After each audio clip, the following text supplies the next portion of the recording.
Hi, welcome to my channel.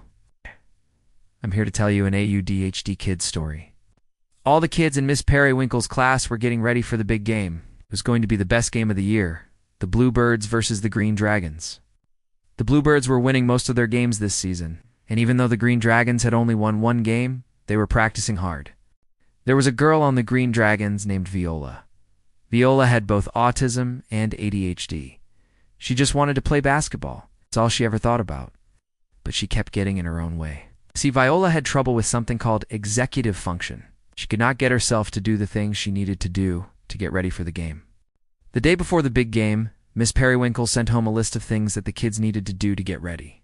The list included things like practice shooting baskets, practice dribbling the ball, and practice passing the ball to your teammates.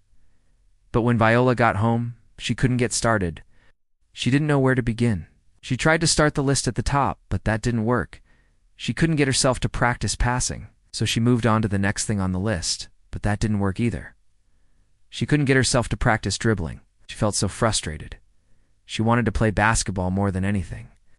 But every time she tried to practice, she gave up after only a few minutes.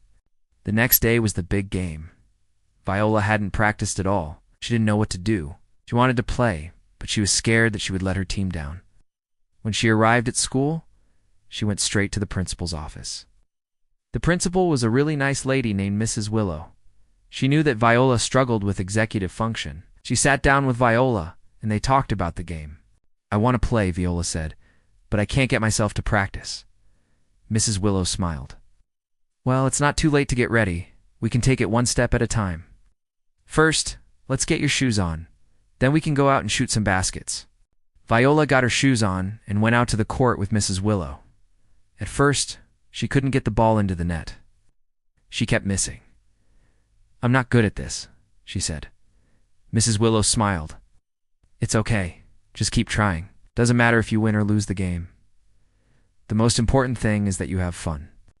After a while, Viola started to feel better. She took a deep breath and relaxed. She didn't think about whether or not her team was going to win. She didn't think about what her teammates or her coach thought of her. She just focused on having fun. And guess what? She did have fun. She spent the whole morning playing basketball with Mrs. Willow. By the time the game started, she felt much better. Sure, she would have liked to have practiced more, but she had spent time doing the one thing she loved most, playing basketball. When Viola got to the game, her team was already there. "Hi, Viola," said her coach. "You made it. I was worried you weren't going to come." "I almost didn't," Viola said, "but then Mrs. Willow helped me get ready." The game started, and Viola played as hard as she could. She passed the ball, she dribbled the ball, and she even scored a basket. The Green Dragons didn't win the game, but Viola didn't care. She had a wonderful time playing with her friends. It's all that mattered. And that, my friends, is the end of today's story. I hope you enjoyed this odd kid story. If you did, please like and share, and don't forget to subscribe. I have lots more stories to tell you.